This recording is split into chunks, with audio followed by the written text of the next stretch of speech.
Hi, I'm Aishi Sharma, daughter of Shri Vipin Sharma and Srimati Mamta Joshi. I have just passed out my 12th class from Vidya Bal Bharti Senior Secondary School, Penang, and I have secured 98.60 percentile marks in 12th science.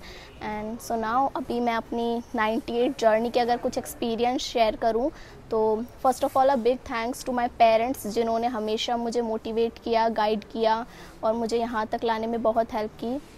And then a lot of thanks to my school management. Actually, the first point is about my school. I want to share my principal sir, which is really very motivating and inspiring. उन्होंने हमेशा मुझे encourage किया. Journey में काफ़ी बार ऐसा हुआ जब बहुत ज़्यादा डिप्रेस्ड फील होता था, जब बूस्ट करने की ज़रूरत होती थी, तो प्रिंसिपल सर ने हमेशा ऐसे टाइम पे मेरी बहुत हेल्प की. कोई भी प्रॉब्लम थी जिसको ओवरकम करने में मुझे बहुत हेल्प किया. Thank you principal sir. And next I want to talk about the brilliant faculty I have got. Actually every teacher is just qualified in their respective subjects. I was very lucky that I have got such brilliant teachers, and as a student मैं हमेशा thankful रहूँगी अपने school की as well as teachers की, principal sir की. Thank you very much. And यदि मैं बात करूँ स्टडिंग स्ट्रेटजी की, तो स्कूल की सराउंडिंग्स बहुत कॉम्पिटिटिव हैं, जो होना इम्पॉर्टेंट है एक्चुअली. अगर रिजल्ट्स की भी अगर कंपैरिजन देखी जाए तो I have secured 6th rank in Rajasthan board, and जो टॉप 5 स्टूडेंट्स हैं मोस्टली वो सीकर के हाईली फेमस स्कूल से बिलोंग करते हैं. तो पिनांग जैसे छोटे से टाउन के थ्रू अगर हमारी स्कूल उस लेवल तक जा रही है तो आई थिंक ये रिज़ल्ट बहुत मायने रखता है, बिकॉज सीकर के स्कूल्स वो हाईली फेमस्ड हैं उस लेवल तक. बट अगर पिनांग के थ्रू ऐसा रिजल्ट आ रहा है तो that is really appreciatable. And next I would like to say that इस स्कूल की अगर मैं डिसिप्लिन की बात करूँ तो आई थिंक वो मेरे लिए बहुत हेल्पफुल रहा है. यहाँ पे हर तरह का डिस्ट्रैक्शन से स्टूडेंट्स को बहुत दूर रखा जाता है. तो अगर रेगुलरिटी की बात करूँ तो स्टूडेंट से जनरली पूछा जाता है आप कितने घंटे पढ़ते हो. एक्चुअली आई थिंक घंटे मायने नहीं रखते, 17-18 घंटे कोई नहीं पढ़ सकता.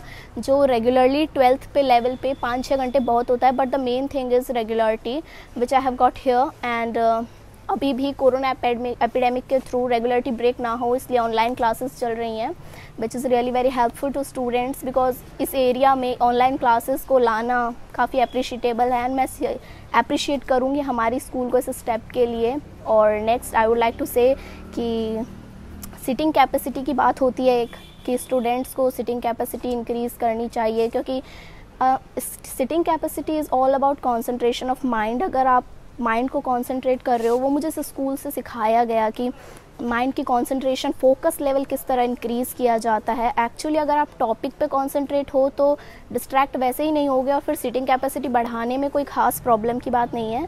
And next I would like to say that अगर मैं टीचर्स के सपोर्ट की बात करूं तो मुझे हर टॉपिक पे मोटिवेट करना, और सीरियसली काफ़ी बार ऐसा होता है जब अपने आप से बहुत फ्रस्ट्रेटेड और स्ट्रेस्ड फील होता है इनसाइड, दैट टाइम पे मुझे टीचर्स की बहुत हेल्प मिली है हमेशा, और उन्होंने मुझे हमेशा मोटिवेट किया है किस तरह अपना आंसर प्रेजेंट करना है बोर्ड कॉपीज़ में. एक्चुअली बोर्ड कॉपीज़ में अच्छा करने के लिए ज़रूरी है कि एक टीचर जितनी कॉपी चेक करता है उनमें आपकी कॉपी सबसे अलग दिखनी चाहिए. वो मुझे इस स्कूल में सिखाया गया है. जो आंसर प्रेजेंटेशन, कॉपी प्रेजेंटेशन किस तरह की जाती है, एक्चुअली पॉइंट्स को हाईलाइट करना, और भी बहुत सारे टिप्स मुझे यहाँ से सीखे. और कॉपी अगर टीचर चेक कर रहा है उसकी नज़र में आपकी कॉपी अलग दिख रही है तो दैट इज़ अप्रिशिएटेबल. वो अगर आपको कॉपी को अलग नोटिस कर रहा है तो उस पर अलग से फोकस करेगा, तो आपके आंसर्स को अच्छे से पढ़ सकेगा, तभी तो आपको मार्क्स देगा. तो फिर 98, और फिर मैंने इसी स्कूल से 95% 10th में अचीव की थी, और मैंने इम्प्रूवमेंट किया 12th तक. और अगर मैं अपने और क्लासमेट्स की बात करूं, मेरे काफ़ी क्लासमेट्स ने इम्प्रूवमेंट की है 10th से 12th में, और मेरे सीनियर्स जितने निकले हैं यहाँ से वो भी काफ़ी मोरल लेसन्स, बेसिक लेसन्स लेके जाते हैं जो आगे तक हेल्पफुल रहने वाले होते हैं. आई थिंक मेरे लिए भी यहाँ के बेसिक लेसन्स बहुत काम आएंगे. एंड थ्रू अगर मैं बात करूँ स्कूल के स्टडी स्ट्रैटेजी की, तो स्टडी स्ट्रैटेजी बहुत ही मायने रखती है, क्योंकि पढ़ रहे हैं किस तरह वो तो इम्पोर्टेंट है ही। तो इस स्कूल में जो स्टडिंग स्ट्रेटजी है तो बेसिक पॉइंट्स को फर्स्ट ऑफ ऑल क्लियर किया जाता है।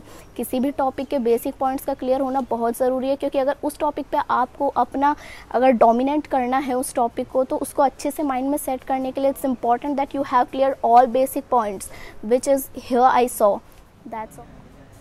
ओके, नेक्स्ट अगर मैं बात करूँ अपने स्कूल्स में टीचर्स की अवेलेबिलिटी की, तो सबसे बड़ा अगर एडवांटेज है इस स्कूल में कि टीचर्स हमेशा अवेलेबल रहते हैं स्टूडेंट्स के लिए, हमेशा सपोर्टिंग रहते हैं। नेक्स्ट अगर और एक बात, यहाँ पे ऐसे नहीं कि जो कुछ टॉप स्टूडेंट्स होते हैं, कुछ नॉर्मल स्टूडेंट्स, कुछ अंडर मोस्ट 10, तो यहाँ पे किसी एक को ही सबसे ज़्यादा मोटिवेट नहीं किया जाता, सब पे इक्वली ध्यान दिया जाता है। ये बात मैंने काफ़ी बार देखी क्लासरूम्स में और भी काफ़ी जगह देखी, सबको इक्वली मोटिवेट किया जाता है, हर किसी को आगे बढ़ने के लिए, इम्प्रूव करने के लिए इनकरेज किया जाता है। और अगर मैं अपने जूनियर स्टूडेंट्स के लिए अगर कुछ बोलना चाहूँ तो अपने एक्सपीरियंस के बेस पे मैं कहूँगी, first of all you need to set your goal. आपको किसी ना किसी कोई लेवल तक अपना गोल सेट करना चाहिए सबसे पहले according to me. Then hard work is needed every time because success is nothing but all about hard work and the regularity। तो आपको अपनी हार्ड वर्क जारी रखना है और उसके साथ उसको रेगुलर रखना है। Regularity is the most important thing. मैं बार बार मेंशन कर रही हूँ रेगुलरिटी, बिकॉज कभी भी ऐसा नहीं करना है कि अभी एग्ज़ाम में इतना टाइम है या फिर इतना हो गया है कवर, तो नहीं, आपको रेगुलर रहना है। और एक चीज़, अगर आपको ये पता रखना है हमेशा कि किस सब्जेक्ट में कितना सिलेबस हमारा कवर है और कितना लेफ़्ट है, तो ये चीज़ बहुत हेल्प करती है आपको इम्प्रूव करने में। आपको अपने आप को धोखा नहीं देना है, सबसे बड़ी बात। आपको हमेशा अपने आप में ये पता होना चाहिए कि हाँ, मैं इस लेवल तक हूँ और हमेशा इम्प्रूव की ओर ही बढ़ना चाहिए।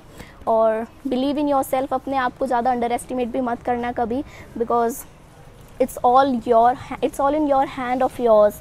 तो हमेशा अपने आप में एक फेथ रखना है। एंड नेक्स्ट, अपने आप को टेस्ट सीरीज़ में इंक्लूड करना है ताकि अपने आप को आप पता कर सको कितना क्लियर है, उसके बेस पे आप आगे कंटिन्यू कर सको। तो सबसे बड़ी बात है अपने आप को टेस्ट करते रहना। It not all depends on teachers, आपको भी करना होगा, अपने आप को टेस्ट करते रहो टाइम पे। और हर टॉपिक को फोकस करना है, चाहे वो आपके इंटरेस्ट में हो या आउट ऑफ इंटरेस्ट हो, because examiner will not see that it's not your interested topic. So आपको अगर किसी टॉपिक में इंटरेस्ट नहीं है तो आपको उसमें इंटरेस्ट बनाना पड़ेगा। एक काफ़ी टॉपिक्स होते हैं, स्टार्टिंग में ऐसे टॉपिक्स आते हैं जो बिल्कुल मायने नहीं रखते, हमको बिल्कुल अच्छे नहीं लगते, बट हमें उनमें भी एक इंटरेस्ट क्रिएट करना होगा, बिकॉज क्वेश्चन कहीं से भी आ सकता है, it's not in our hand. And next, all the best of your ours. हमेशा अपना हार्डवर्क जारी रखना। कोरोना चल रहा है इस टाइम पे, बट फिर भी don't under estimate your self. हम इसमें भी करके दिखा सकते हैं। ये सिर्फ आपके साथ नहीं है, कोविड सबके साथ है, हर किसी को इससे लॉस हो रहा है। सो इट्स ऑल इक्वल, अभी भी सब कुछ इक्वल है, क्योंकि सिर्फ आपके साथ नहीं है, सबके साथ है। तो आगे सबको साथ लेकर चलना है।